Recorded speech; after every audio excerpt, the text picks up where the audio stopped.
Hi, this is Tracy, wife of Chris of Games, Grills, and Sometimes Girl, taking over tonight. I just wanted to show you what I made for dinner tonight.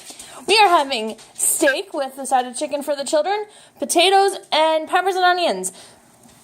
So let's start with the steak. Here it is. I made this by giving it to my husband and said, go nuts. The potatoes I wedged, threw into my Tefal Actifry with some seasoning and some oil, and they made perfect wedges. And then the onions and peppers, again, same thing. They just sliced them up, threw in my Actifry with some oil and some seasoning. There we go.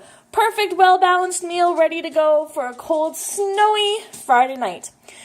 So again, whatever my husband says at the end about commenting, responding, I don't know, liking, do that, and enjoy. Bye now.